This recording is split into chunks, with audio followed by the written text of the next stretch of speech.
Namshukuru Mwenyezi Mungu kwa nafasi ya mchungaji ambaye ametoka katika uwanja kutuambia maneno ya matumaini, mambo ambayo ni ya uzima wa milele. Upende, ukatae, hivyo ndivyo ilivyo ndani ya maandiko. Hivyo ndio kweli inauma jamani. Najua Mwenyezi Mungu akiingia ndani yako na aweze kupenya, yeye ni upanga ulao kuwili. Kwa hivyo Yesu anapotengeneza moyo wako, anafanya operesheni kama vile madaktari wanavyofanya operesheni kule hospitali. Basi hivyo ndio unafanyiwa operesheni na baadaye unanyenyekea, maana sisi wanadamu tumepungukiwa na utukufu wa Mwenyezi Mungu. Kwa hivyo ninawakaribisha watu wa Mazeras, karibuni tena katika nafasi hii ya kipekee ya kuweza kusikia neno la Mungu kuhusu maisha ya ndoa. Jana tuliweza kuangalia mambo ambayo ni ajabu sana, ambapo wanaume waweze kuwapenda wanawake wao. Mungu anazidi kusisitiza na wanawake nao wazidi kuweza kuwatii waume wao. Kwa hivyo ndoa ni mahali patamu sana, niliwaambia hivyo. Kama kuna mahali kuna utamu katika dunia hii, ni ndani ya ndoa, ndani ya familia. Kama kuna mahali ambapo upendo wa Mwenyezi Mungu unahitaji kudhihirishwa, ni ndani ya ndoa. Kwa hivyo leo hii nataka niweze kuzungumzia mambo ambayo ni ajabu sana, na ni mambo ambayo yanasikitisha katika ulimwengu huu ambao tunaoishi. Mungu aliweza kumuumba mwanamke na mwanamume. Tuliweza kuona hayo maneno na tukaweza kuona alimpa mke, alimpa mme, aliumba Adamu akampa mkewe Hawa.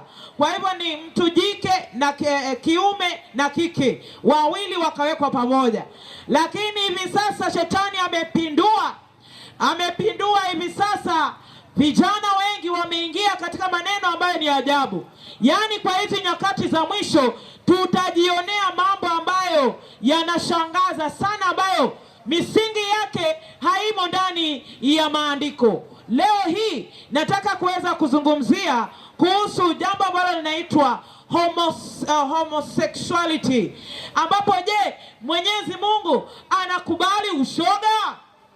Je, Mwenyezi Mungu anakubali ndoa hii ambayo inaitwa ya ushoga? Yaani ndoa ya mme kwa mme, ndoa ya mke kwa mke. Je, Mwenyezi Mungu anasemaje katika maandiko? Na ndio nilisema hivi, wale ambao wanaenda mbinguni lazima wabadilike. Wale ambao wanaenda kuishi katika familia na jamii ya Mwenyezi Mungu lazima waweze kutubu dhambi zao. Watubu dhambi zao ambazo wameweza kutenda katika jamii zao. Watubu dhambi zao za kuoana mke kwa mke, mme kwa mke kwa mme. Yaani hata saa hii wale watu ambao mnazaa, hatari iko hapa mbele wapendwa. Hizi nyakati ambazo tunaishi, funguka macho, watu ambao wanaendelea kuzaa. Zaa tu, sijakukataza kuzaa, lakini jua ya kwamba kuna hatari sana ya kuzaa nyakati hizi za mwisho. Kwa sababu gani? Watoto wetu wataingia kwa ndoa ambazo ni laana kubwa sana mbele ya Mwenyezi Mungu, na baadaye watakuja kuangamia ikiwa hawatarudi kulingana na mapenzi ya Mwenyezi Mungu. Kwa hivyo nataka niweze kuomba ili tuweze kuangalia hili swala ambalo watu wengi hivi sasa wamenyamazia. Mambo yanaendelea tu, watoto wanaendelea na vituko. Hebu tuendelee tuombe ili Mungu aweze kutuambia kama hii ndoa ya ushoga, ndoa hii ni sawa ama si sawa machoni pa Mwenyezi Mungu. Hebu tuombe. Baba mtakatifu uishie mbinguni, jina lako litukuzwe milele, kwa maana wewe ndiye unayestahili. Baba, tunakuja mbele zako, uturekebishe mahali ambapo tumeenda kinyume na mapenzi yako. Tunataka kuweza kuelewa ndani ya maandiko, ikiwa wewe umeruhusu tuweze kuishi maisha ambayo vijana wengi wameingia ndani wakisema ya kwamba ni ndoa. Baba mtakatifu, tusamehe dhambi zetu tunaposikia neno lako. Ni katika jina la Yesu Kristo tunaomba, amina. Amina. Kwa hivyo nataka niweze kuambia hivi, na swali ni kwamba je, is homosexuality acceptable to God? Huyu Mungu aliyekuumba wewe mwanadamu, mambo haya ya ushoga, mambo ya mke kwa mke, mambo ya ndoa ya mme kwa mme, je, Mwenyezi Mungu anazungumza nini kuhusu maneno haya? Kwa hivyo tunataka tuweze kuangalia ndani ya maandiko. Tuliwaambia kila jambo ambalo tunalileta hapa si jambo letu, bali ni la Mwenyezi Mungu kwa ajili ya kuonya ulimwengu ambao hivi karibuni unagonga mwamba. Msomaji wangu, nataka tuangalie hiyo homosexuality ambayo ni practice ambayo zinaendelea hivi sasa. Je, zilikuweko ndani ya maandiko? Hebu tuangalie vile Mungu anasema katika kitabu cha Mwanzo. Mwanzo ni 1:19. Utasoma fungu la kwanza ukitiririka, alafu nitakwambia mahali utaweza kukomea. Hebu soma mwalimu, inasema namna gani? Kitabu ni Mwanzo 19 fungu la kwanza, inasema namna gani? Endelee. Mwanzo 19. Naam. Mstari wake wa kwanza inasema hivi. Basi wale malaika wawili wakaja Sodoma. Wale malaika wawili wakaja Sodoma. Hiyo ni story ya Sodoma na Gomora, wakati kabla mji wa Sodoma haujaweza kuangamizwa watu wa Mwenyezi Mungu. Inasema namna gani? Basi wale malaika wawili wakaja Sodoma jioni. Wakaja Sodoma jioni vile wamekuja Mazeras. Na Lutu alikuwa amekaa mlangoni pa Sodoma. Mtu huyu Lutu alikuwa mtu wa Mungu, mwaminifu wa Mwenyezi Mungu. Lutu akawaona, akaondoka, akaenda kuwalaki. Endelea. Akainama kifudifudi. Akasema, naam, bwana zangu, karibuni na wasihi muingie nyumbani mwa mtumwa wenu. Lutu akakaribisha malaika wa Mwenyezi Mungu. Mkalale, mkanawe miguu yenu, hata asubuhi muondoke na mapema mkaende zenu. Huyo ni Lutu, mtu wa Mungu katika mji wa Sodoma na Gomora, anakaribisha wa malaika wa Mwenyezi Mungu. Endelea. Wakasema, sivyo, lakini tutakaa uwanjani usiku kucha. Wanakaa uwanjani usiku kucha wa malaika. Akawasihi sana. Nao wakaja. Wakaingia nyumbani mwake. Akawafanyia karamu. Akawapikia mikate isiyochachwa, nao wakala. Naam. Hata kabla hawajalala, watu wa mji, wenyeji wa Sodoma, wakaizunguka nyumba. Wakazunguka nyumba ya nani? Vijana kwa wazee, watu wote waliotoka pande zote wakaja. Wakamuita Lutu, wakamuita mtu wa Mungu, wakamwambia, naam, wapi wale watu waliokuja kwako usiku huu? Wanataka malaika walioingia sasa. Hawa ni watu wa mji wa Sodoma, vichwa vimeharibika sasa. Endelea. Watoe kwetu tupate kuwajua. Watoe hao watu Lutu, tunataka kuwajua. Na ukumbuke hawa ni malaika wa nani mwalimu? Malaika wa Mungu. Endelea. Hata kabla samani, Lutu akawatokea mlangoni. Akafunga mlango nyuma yake. Akasema, naam, basi nawasihi nyinyi watu wa Sodoma, ndugu zangu, msitende vibaya hivi. Msitende vibaya hivi nyinyi watu wa Sodoma, yale mambo ambayo mnayafanya nyinyi.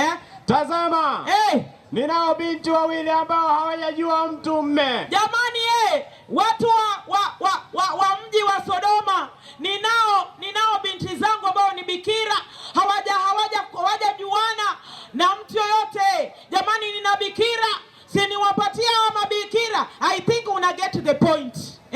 Endelea. Na wasihi niwatolee kwenyu mkawafanyie vilivyo vyema. Siniwatolee wasichana wangu muwafanyie vile mnavyofikiria machoni penu. Ila watu hawa msiwatende neno. Hao watu ambao umeingia kwangu, msiwatende neno nyinyi watu wa Sodoma na Gomora. Kumbuka hawa ni malaika wa Mungu, wameingia katika nyumba ya nani? Ya Lutu. Endelea. Kwa kuwa wamekuja chini ya dari yangu. Wakasema, ondoka hapa. Kisha wakanena. Wakasema nini hao watu? Mtu huyu mmoja amekuja kwetu kuketi hali ya ugeni. Naye kumbe anataka kuhukumu. Basi tutakutenda wewe vibaya kuliko hawa. Tutakutenda wewe vibaya wewe Lutu kuliko hawa watu ambao tunawahitaji kutoka kwa nyumba yako. Wakamsonga sana huyo mtu. Wakamsonga huyo Lutu.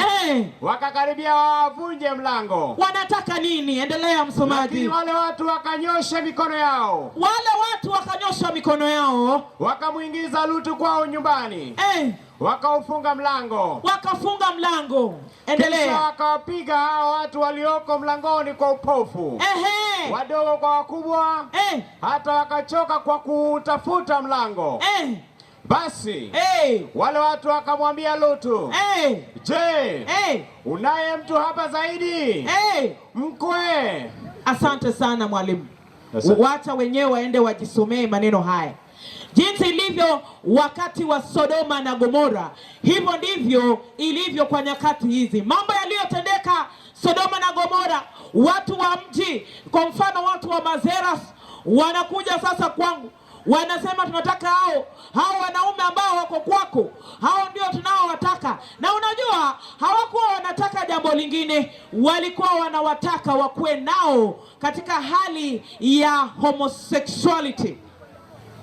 Haya ni mambo ya kushangaza. Walikuwa ni mashoga, ushoga ulikuwa mwingi sana.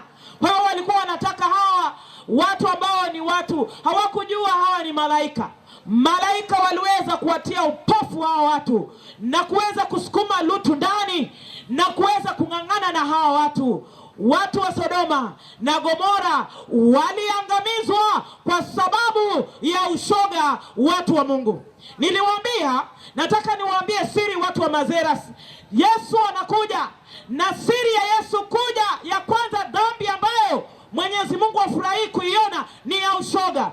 Dhambi ambayo ni ya mwanamume kwa mwanamume, mwanamke kwa mwanamke, hiyo ni dhambi mbele ya Mwenyezi Mungu. Hiyo itamfanya Yesu ashuke bila sisi kujua, wapendwa. Yesu anateremka kwa sababu ya mambo ambayo yanatendeka katika hali ya dunia hii, wakisema ya kwamba hiyo ndiyo ndoa. Ndoa ni takatifu. Mwenyezi Mungu hataweza kufurahi kuona wanaume kwa wanaume wanaoana, wanawake kwa wanawake wakioana.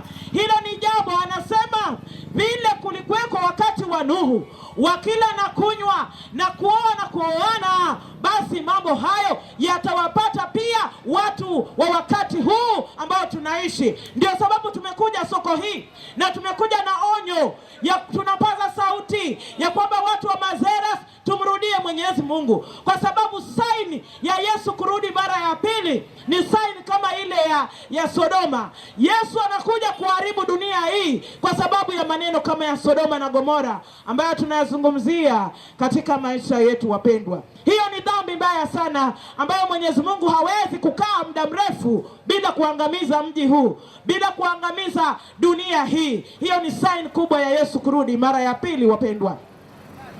Kwa hiyo nataka tuweze kuangalia kitabu hicho ni cha Walawi 18 fungu la 22, wapendwa. Tunaongelea juu ya ushoga, tunaongelea mambo ya mwanamke kwa mwanamke, lesbianism, na imezidi sana. Yani shetani ametufunga mpaka tumeenda katika hiyo hali ambayo inapinga mapenzi ya Mwenyezi Mungu, wapendwa. Lazima tuwaonye watu, lazima tuweze kuwaelezea watu ya kwamba hii inafanya Yesu akuje kuangamiza dunia hii ambayo unaipenda sana, ambayo umeweka akili zako zote duniani badala ya kuweza kumpokea Yesu Kristo katika maisha yako. Inasemaje msomaji?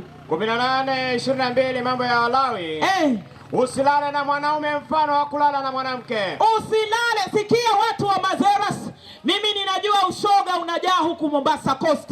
Maana nilipokuwa mdogo, nilipokuwa kule Lamu, tukienda kule Shela Beach, tulikuwa tunaona vile wanajipaka wanja, wanawerembesha mikono yao, wanavaa hizi zinaitwaje, hizi vifuvu vya nazi hivi, wanavaa na wanaweka sidiria, na wakitembea wanatembea kwa madaha kana kwamba wao ni wanawake. Ishindwe katika jina la Yesu Kristo. Ishindwe kabisa, watu wa Mwenyezi Mungu. Maana hii dhambi ndio inamteremsha Yesu kuangamiza dunia hii. Mungu hawezi subiri kuona watu wakioana wa jinsia moja. Hebu nenda, inasemaje mwalimu? Soma uweze kumaliza, dunia hii iweze kuelewa hii. Usilale na mwanaume mfano wa kulala na mwanamke. Ni machukizo. Ni nini? Ni machukizo. Ni machukizo. Ndoa ya homosexuality, ndoa ya mke kwa mke ni chukizo mbele ya Mwenyezi Mungu. Mungu ndiye aliyetuumba. Mungu alimuumba kila mtu duniani hapa. Kwa hivyo sisi tunafuata traditionals za shetani, tunafuata mambo ya kibinadamu badala ya kumfuata nani? Mwenyezi Mungu, wapendwa. Mungu anasema usilale na mwanamume mwenzako jinsi unavyoweza kulala na mwanamke wako. Hayo ni mambo tumeyaleta watu waweze kujua. maana tusipoyasema Mungu atatuambia. Yamejaa huku sana, yameenea sana, yameenda dunia kote, na watu wanaona ni kawaida. Wanasema si Mungu alituumba hivyo, vile Mungu alituumba hivyo, kwa hivyo Mungu anakubali mambo yetu. Chunga sana, chunga sana, kwa sababu wewe unaweza kuwa makapi Yesu anaporudi mara ya pili. Kwa hivyo nataka tuweze. Umemaliza mwalimu? Nimemaliza. Angalia hiyo Walawi 20 fungu la 13. Walawi 20 fungu la 13 inasema namna gani kuhusu mambo ya homosexuality? Je, Mungu anakubali maneno haya? Soma mwalimu. Tena mtu mume akilala pamoja na mtu mume, mtu mume akilala pamoja na mtu mume, kama lalavyo na mtu mke, wote wawili wamefanya machukizo, hakika watauawa. Hakika watauawa watu hawa. Damu yao itakuwa juu yao. Kwa hivyo wewe endelea kuoa shoga, wewe unafanya ushoga, unaendelea ushoga, unaona mwanamume ndio mzuri. Yaani siku hizi ukiangalia hata katika internet unaona ati watu wameoana wawili na wanapewa certificate ya ndoa. Hata na wale wanaopeana Mwenyezi Mungu anawaona. Damu ya hawa watu ambao mnaunganisha katika hali hiyo itakuwa juu yenu wapendwa. Itakuwa juu yenu Yesu anaporudi mara ya pili. Wewe endelea kuunganisha, endelea kukubali, endelea hayo mambo yote, lakini mwisho wa habari hizi si ndoa takatifu ya Mwenyezi Mungu. Damu ya hawa watu juu yao. Mwenyezi Mungu anasema hivyo wapendwa. Umemaliza mwalimu? Nimemaliza. Asante. Hebu nenda katika kitabu cha kitabu sasa tuangalie. Kitabu hiyo ni Old Testament inasema. Hebu tuende kwa hii New Testament. Unajua watu wanasema ati ile ni old fashion, ati hiyo maneno ya Old Testament hatuitaki. Hebu tukuje basi katika New Testament ambayo tunabeba kwa mfuko, yani kibibilia nusu. Hebu soma hiyo Biblia yako nusu. Inasema namna gani kuhusu maneno haya? Nenda katika kitabu cha Warumi 1 fungu la 24 hadi 27. Tuone Mwenyezi Mungu anasema nini kuhusu haya maneno wapendwa. Anasema namna gani? Kwa ajili ya hayo Mungu aliwaacha katika tamaa za mioyo yao. Kwa ajili ya mambo haya ya homosexuality, maneno ya lesbianism, Mungu amefanya nini? Mungu aliwaacha katika tamaa za mioyo yao. Mungu amewaacha katika tamaa ya nini? Mioyo yao. Wafuate uchafu. Wafuate huo uchafu wa ushoga, wafuate huo uchafu wa lesbianism. Mungu ndiye anaruhusu muendelee hivyo. Endelea, inasema namna gani? Hata wakavunjiana heshima miili yao. Hata wakavunjiana, Mungu ameruhusu mpaka mvunjiane heshima ya miili yenu. Endelea. Maana waliibadili kweli ya Mungu kuwa uongo. Maana wameibadili kweli ya Mwenyezi Mungu kuwa uongo, na wanaipatia mpaka certificate. Endelea. Wakakisujudia kiumbe cha kukiabudu badala ya muumba anayehimidiwa milele. Hivyo Mungu aliwaacha wafuate tamaa zao za aibu. Sikiza. Unajua mwalimu, wakati hii ndoa ya ushoga inaendelea duniani, si kwamba Mungu hajui, si kwamba haoni. Anaona. Biblia inasema kwamba anafanya nini? Anaona na anawavumilia pengine wafikie toba, na pia anasema anawapatia hiyo uwezo wa kuendelea na maneno hayo, maana hapo ndio wamefika. Na mwisho anasema nini mwalimu? Hivyo Mungu aliwaacha wafuate tamaa zao za aibu. Aliwaacha wafuate tamaa zao za aibu. Hata wanawake wakabadili matumizi ya asili kwa matumizi yasiyo ya asili. Kwani mwalimu, wanawake pia hawajawachwa? Bado wao pia wapo. Pale wao wapo. Wanasema wanawake pia nao wakawacha nini mwalimu? Wakabadili matumizi ya asili kwa matumizi yasiyo ya asili. Wakabadili mwenendo mzuri wa ndoa, wakaamua kuoana wenyewe kwa wenyewe, wanawake kwa wanawake. Hati siku hizi, hati nikiongea besi vile naendelea kuongea besi hivi, yani nikiwa na ujasiri vile niko na ujasiri namna hii, alafu naangalia kamrembo hapo, hasa yeye ndiye anakuwa mwanamke na mimi nakuwa mwanamume. Sasa namwambia, wewe mke wangu, hii vitu ni porojo, na Mungu anavumilia hizi vitu, na si kwamba haoni. si kwamba haoni, si kwamba anafurahia, lakini amesema amewaachia muendelee hivyo, muendelee hivyo, muendelee kutokomea na mchome Yesu anaporudi mara ya pili. Endelea, inasema nini? Wanaume nao vivyo hivyo waliacha matumizi ya mke. Wanaume nao pia wakaacha matumizi ya mwanamke ya asili wakawakiana tamaa. Wanaume kwa wanaume wakawakiana tamaa. Kumbe mwalimu, Mungu kila kitu ambacho kiko chini ya jua kiko ndani ya maandiko kabisa, kiko ndani ya maandiko. Hakuna chochote ambacho unachokifanya ambacho ni kigeni, mtu wa Mazeras. Hakuna. Kila kitu ambacho unakifanya kimeshatendeka huko nyuma, na Mungu amedeal na watu wa aina hiyo huko nyuma. Historia inajirudia. Yesu anarudi kuangamiza mji huu wa dunia hii ambao umeasi, umesonga sana na kuenda kinyume na mapenzi ya Mwenyezi Mungu. Umemaliza mwalimu? Inamaliza ikisema wanaume wakiyatenda yasiyopasa, wakapata nafsini mwao malipo ya upotevu wao yaliyo haki yao. Yaliyo haki, yani wanafanya mambo yaliyo haki yao ambayo ni ya upotevu. Endelea. Na kama walivyokataa kuwa na Mungu katika fahamu zao, Mungu aliwaacha wafuate akili zao zisizofaa. Kumbe huyu Mungu anaweza kukuacha mwalimu. Anakuacha kabisa. Anakuacha uendelee na tabia yako mbaya. Anakuacha uendelee na tamaa zako. Na si kwa mashoga peke yake. Mwenyezi Mungu anakuacha uwe na kiburi hata cha kushikiza neno la Mwenyezi Mungu. Anakuacha uendelee kuwa na kiburi kabisa. Mungu anakuruhusu uwe hivyo. Endelea msomaji.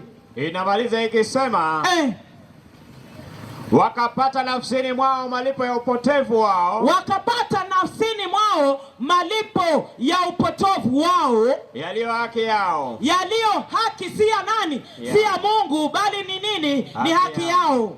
Malipo ya upotevu. Unasemaje mwalimu? 28 inamaliza ikisema hivi. Inasema namna gani? Na kama walivyokataa kuwa na Mungu katika fahamu zao, Mungu aliwaacha wafuate akili zao. Mungu aliwaacha waendelee kuoana wa jinsia moja, waendelee kuoana, wafurahie, waende India, waende honeymoon sijui wapi, wafanye mambo hayo yote, wafanye. Mungu aliwaacha. Endelea. Wafanye yasiyowapasa. Mungu aliwaacha wafanye hayo maneno. Endelea. Imemaliza. Asante sana mwalimu. Nimekuja kugundua jambo moja katika statements hizi, ya kwamba si kwamba Mungu haoni hizo dhambi ambazo tunazifanya kwa siri. Anaona. Mungu anaona. Endelea kabisa. Endelea uzidi. Utavuna upotovu mwisho Yesu anaporudi mara ya pili.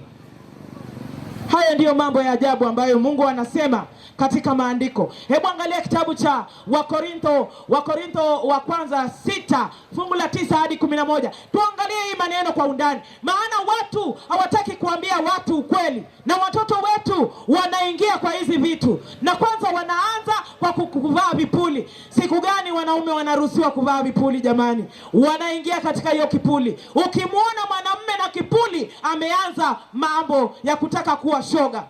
Maana si rahisi mwanamume ambaye ni kamili avae kuvaa vipuli. Ndio huyo akuja apake rangi, apake wanja, aweze kushuka nywele. Mambo haya sio mapenzi ya Mwenyezi Mungu ambayo vijana wetu wanayatenda katika dunia hii. Msomaji unaweza soma, inasema namna gani? Wakorintho wa kwanza 6:9 inasema. Inasemaje? Hao hamjui ya kuwa wadhalimu hawataurithi ufalme wa Mungu. Watu wa Mazeras, wadhalimu wote ambao wanafanya mambo ambayo Biblia inakataa, hawamjui ya kwamba hamtafanya nini wapendwa? Hawataurithi ufalme wa mbingu. Hawataurithi ufalme wa mbingu. Kama wewe kuna jambo ambalo tumelitaja katika juma hili ambalo linakuguza, Yesu ameguza moyo wako, kuna dhambi ambayo inakusumbua, tubu leo, maana watu hao hawataona ufalme, hawatarithi. Hata kama wanajiita Bwana Yesu, hata upige utarumbeta ukitaja Yesu, ni bure kabisa, hautaona ufalme wa mbinguni kama wewe haufanyi toba kama mtu wa Mazeras. Msidanganyike. Msidanganyike wapendwa. Waasherati hawataurithi ufalme wa Mungu. Watu gani ambao hawatarithi ufalme mwalimu? Waasherati. Waasherati wote wa Mazera, sikia maneno haya. Wewe kama unafanya uasherati, sikia maneno haya. Yesu anabisha mlangoni, anakuonya kabla hajaangamiza dunia hii. Anasema namna gani huyu Yesu? Waasherati hawataurithi ufalme wa Mungu. Waasherati hawataurithi ufalme wa Mungu. Huyo ni Mungu. Hapana kufanya uasherati na unasema Yesu. Yesu gani? Yesu gani? Yesu Kristo. Haiwezekani. Endelea msomaji, inasema namna gani? Wanaabudu sanamu. Wala watu ambao wanaabudu sanamu. Kuabudu sanamu ni kupenda kile kitu unachopenda kuliko Mwenyezi Mungu. Hiyo ni sanamu. Wala wazinzi. Wala wafiraji. Wala wazinzi, wala wafiraji hawataona ufalme wa Mungu ambao unarejea hivi karibuni. Endelea msomaji. Wala walawiti hawatamuona Yesu anaporudi mara ya pili. Wala wevi. Wala wezi ambao wanatembea kunyang'anya watu bibi zao na wanawake. Unajua, unapoenda kumchukua mwanamke wa mtu analia, ama unamchukua binti ya mtu ambaye analia, unachukua mtoto wa mtu tu umemweka kwa nyumba kama wisitei. Hiyo vitu iliishwa na wakati. Nenda kwa mchungaji wako akuombee kama unataka kuishi na mtoto wa Mwenyezi Mungu. Kama wewe ni mwanamume sawa, wewe ni mwanamume dume, wewe nenda uongee na wazazi wajuane vizuri. Hii maneno ya wanawake na wasichana kudanganywa na peremende, unaenda kama mtu sitei, hautaona ufalme wa Mungu. Hautaweza, watu wa Mwenyezi Mungu hautaweza hayo. Endelea msomaji. Wala watamanio. Wala walevi. Wale wanatamaa kidogo, ndio huyu mwanamke umeoa umeacha, umechukua mwingine umeoa umewacha. Tamaa, walio na tamaa hawatamuona Yesu. Wala walevi. Wala walevi ambao kila saa wanakunywa pombe ovyo, wamelewa na mvinyo wa dunia hii, hawatamuona Yesu Kristo unless they repent today. Wala watukanaji. Wala watu gani mwalimu? Watukanaji. Watukanaaji wanaowatukana watu, hao pia hawataweza kufanya nini? Kurithi ufalme wa mbinguni. Endelea. Wala wanyang'anyi. Wala wanyang'anyi ambao wanapenda kunyang'anya. Kuna watu ambao hata wananyanyasa hawa mama. Kuna wale watu wanakuja kwa jina la Yesu soko hii. Na leo hii nataka niwaambie ukweli wa mama wa Mazera. Kubarikiwa na Mungu sio kutoa tu pesa yako ovyo ati ni sadaka. Mtu anakuja hapa anasema Bwana asifiwe. Wewe unaona huyo ni malaika. Huyo anafanya biashara zake. Wewe pesa yako nenda utoe kanisani ambapo wewe unaabudu. Sadaka inatolewa kanisani. Hao watu ni wanyang'anyi kwa sababu wanakuambia maneno ya prosperity. Wanakuambia ati kibanda kitakuwa kubwa, sijui utakuwa na duka, utaenda Dubai. Wanakutabiria uongo mtupu. Na wewe kwa sababu hujasoma maandiko ukaelewa, unapeana tu pesa yako ovyo. Hiyo maneno ikome katika soko hii. Hao watu walete kweli, wahubiri kweli, na waende wapate sadaka zao kule makanisani mwao. Umemaliza mwalimu? Inamaliza ikisema. Inasemaje? Na baadhi yenu mlikuwa watu wa namna hii. Lakini mlioshwa. Lakini mlitakaswa. Asante. Nashukuru sana. Kwa hivyo wale ambao wataweza kutubu dhambi, wale leo ambao moyo Yesu amewaguza kupitia kwa mkutano huu, geuka mguu wako usiweze kuangamia. Jioni hii ya leo nataka niweze kuombea watu ambao wameamua ya kwamba maisha ya ndoa yao yaweze kuwa ndoa takatifu. Maisha ambayo ni raha ya dunia hii iweze kuondoka, waweze kuwa watoto wa Mungu na watumishi wa Mwenyezi Mungu wanaotii mapenzi ya nani? Ya Mwenyezi Mungu. Nataka niwaguzie jambo ambalo nitakuja nimalizie kesho. Nataka niwaambie kwa nini tunakuja hapa kuonya watu mpaka masaa haya. Kwa nini tunatoka jasho kwa ajili yenu? Kwa nini tumekosa kwenda kutembelea watoto wetu tukae nao? Tumekuja hapa kwa nini? Vile mchungaji alisema, tumekuja kuwasaidia nyinyi wanadamu. tumekuja kuwafungua macho ya kwamba Kristo anarudi hivi karibuni. Nataka msomaji unisomee kitabu cha mwisho ninapomalizia, ili kesho tutadwell pale tuweze kuangalia. Hebu enda katika kitabu cha Ufunuo Yohana. Ufunuo Yohana fungu la kwanza. Ufunuo Yohana chapter 1, ambapo kuna jambo ambalo kesho tutazungukia hapo. Niwaonyeshe vile Yesu anakuja. Niwaonyeshe vile Yesu anarudi hivi karibuni wapendwa. Niwaonyeshe kwamba hatuna muda tena duniani.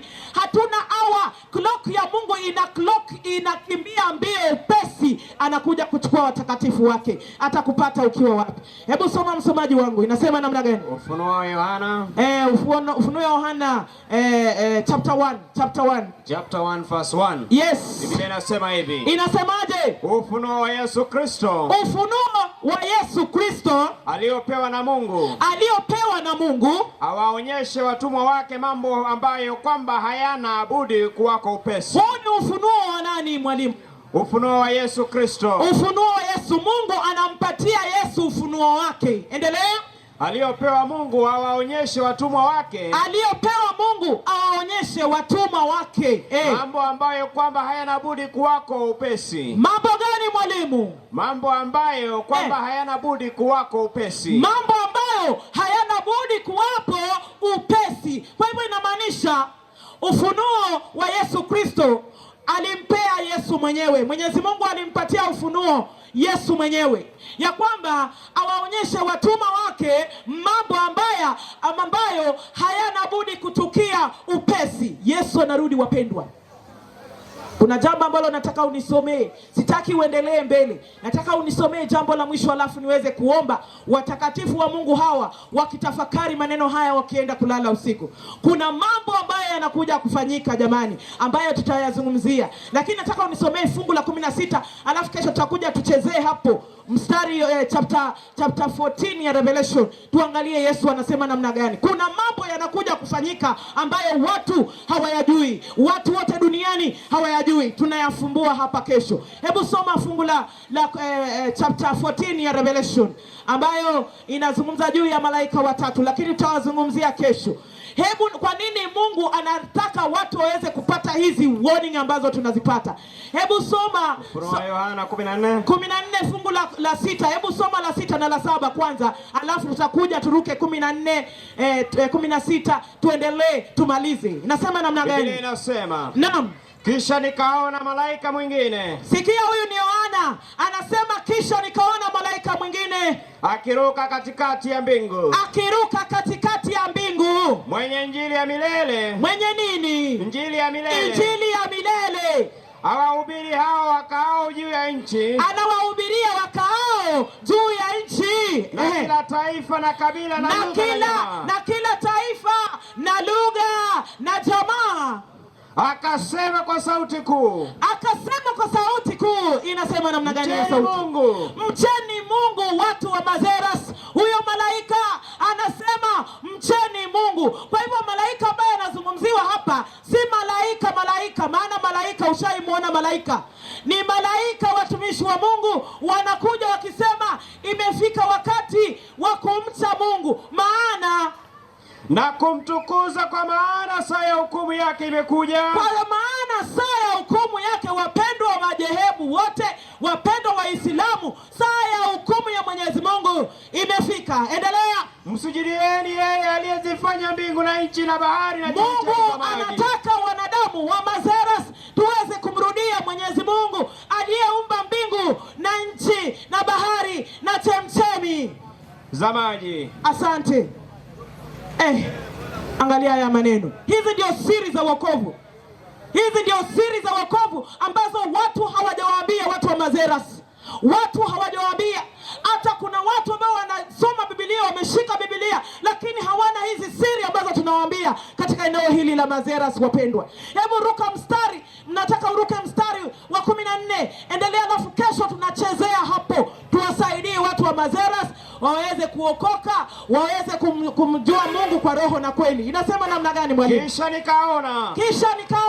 Natazama wingu jeupe, wingu jeupe, na juu ya wingu hilo ameketi mmoja mfano wa mwanadamu. Juu ya wingu hili ameketi mfano wa mwanadamu. Ni nani huyo ambaye ana mfano wa mwanadamu, mwalimu? Mwenye taji ya dhahabu juu ya kichwa chake, na katika mkono wake mndu mkali. Ngoja kidogo mwalimu, huyu ambaye ana mfano wa mwanadamu ni nani ambaye ametoka mbinguni akaja kuwa mfano wa mwanadamu, mwalimu? Yesu Kristo ndiye anayezungumziwa hapo katika ujumbe huu watu wa Mazeras. Inasema namna gani mwalimu? 15 inasema. Inasema nini? Na malaika mwingine akatoka katika hekalu. Na malaika mwingine akatoka katika hekalu la mbinguni akamwambia nini huyu mtu ambaye ana sura ya mwanadamu? Akimlilia kwa sauti kuu yeye aliyekuwa ameketi juu ya ile wingu. Yani kuna malaika wa malaika wote anaitwa nani? Angel nani? Angel Gabriel. Angel Gabriel. Tunazungumzia huyo ni Angel Gabriel, anatoka katika hekalu anakuja kwake Yesu. Anasema nini huyo Angel Gabriel? Akimlilia kwa sauti kuu yeye aliyeketi. Anamlilia kwa sauti kuu Yesu. Angel Gabriel anakuja anamlilia Yesu. Anamwambia nini Angel Gabriel? Tia mundu wako. Gabriel anamwambia Yesu, tia mundu wako. Ukavune. Yani mundu kwa Kiingereza ni sickle. Ile inayokata nyasi hiyo. Akamwambia Yesu, tia mundu wako ukafanye nini? Ukavune. Ukavune. Kwa kuwa saa ya kuvuna imekuja. Kwa kuwa saa ya nini? Ya kuvuna imefika. Watu wa Mungu, tunapoona homosexuality, tunapoona ushoga iliyoangamiza Sodoma na Gomora, dhambi imefika kilele. Dhambi imemwagika, imebaki Yesu kuja kuvuna. Yesu anataka kuvuna. Anaambiwa na Gabriel, jamani, mavuno ya tayari. Mavuno ya dhambi zote yameonekana. Matunda ya watakatifu yameonekana. Kwa hivyo ni wakati wa kuvuna. Endelea, inasema namna gani mwalimu? Na yeye aliyeketi juu ya wingu. Aliyeketi juu ya wingu ambaye ni nani? Yesu Kristo. Akautupa mundu wake juu ya nchi. Akautupa huo mundu juu ya nchi. Nchi ikavunwa. Nchi ikavunwa. Nyinyi watu wa Mazeras, mimi namaliza kazi yangu. Ukweli wa Mungu unaendelea kudhihirika. Wewe uko upande gani? Ni vyema uweze kufanya uamuzi ulio wa busara. Ni vyema usidanganyike tena. Fuata kweli ya maandiko. Fuata mstari na mstari. Tenda mapenzi ya Mwenyezi Mungu. Fuata ukweli wa maandiko jinsi umeandikwa, na ujue kwamba Yesu yu tayari kuja kuvuna, maana matunda, dhambi imekolea mpaka imemuagika. Watu wa Mazeras, wale ambao wana matatizo ya aina hiyo, ambao ni wagonjwa wa kiroho, nataka tuweze kuomba pamoja. Nataka tuweze kuomba pamoja. Kesho tunakuja kufunua siri kubwa sana ya Mwenyezi Mungu tunapoelekea kumaliza mapenzi ya Mwenyezi Mungu. Nataka tuweze kuomba. Na mimi nimewaambia, mimi sijakuja hapa kutafuta wafuasi. La, sisi hatujakuja hapa kutafuta wafuasi. Sisi tumekuja hapa kusema ukweli wa maneno wa Mwenyezi Mungu. Tumekuja kuambia tufuate maandiko. Soma Biblia yako, Roho wa Mungu atakuelekeza katika kweli yote ambayo anakutakia. Kwa hivyo tunakuja tukiomba ya kwamba nataka kuomba na mtu mmoja. Sitaki wengi, mmoja tu ambaye anaona huu ni ukweli na umemvunja. Naomba tu niombe na mtu mmoja. Mtu mmoja ambaye anataka ufalme wa mbinguni, wapendwa. Mtu mmoja ambaye anaona kwamba Yesu kweli anarudi mara ya pili. Sio watu wawili, mtu mmoja tu, wapendwa. Yesu atakuokoa wewe mtu mmoja, wewe mtu binafsi. Mungu hajali wingi wa watu, wapendwa. Mungu hajali chochote kuhusu wingi wa watu, lakini anamchagua yule anayemcha. Kwa hivyo wote ambao wanamcha Mwenyezi Mungu wanatarajia kwenda kuishi na yeye. Wale ambao wanataka maisha yao yaweze kubadilika, Yesu aweze kuwabadilishia maisha yao kabla hajakuja kuweka mundu wake avune dunia hii. Na unaweza kuomba, pengine unaogopa kusimama mbele ya wanadamu. Ninaomba tuweze kusimama tuombe.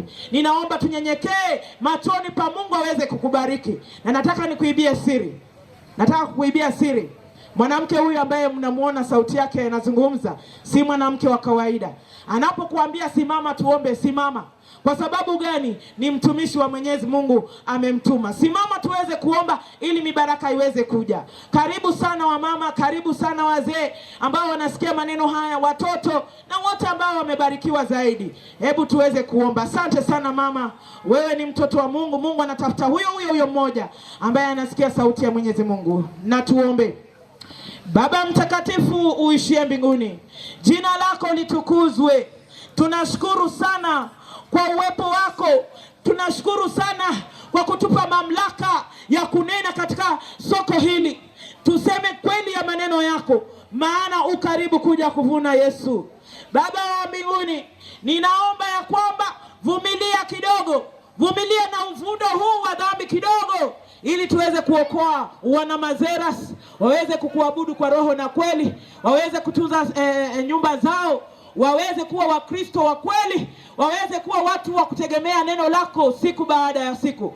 Mwaga mvua ya mibaraka, na tunamkabidhi mama huyu ambaye amekuwa akijitoa kwako kifudifudi. Mbarikie maradufu, watoto wake wafanikishe, nyumba yake ifanikishe, mapenzi yako yatendeke katika familia yake. Na wengine ambao Mwenyezi Mungu wanauoga wa kuja mbele yako, wasaidie na uwaponye maradhi yao ya ndoa, waponye familia zao. Ni katika jina la Yesu Kristo tunaomba, amina. Asante sana, Mungu aweze kuwabariki.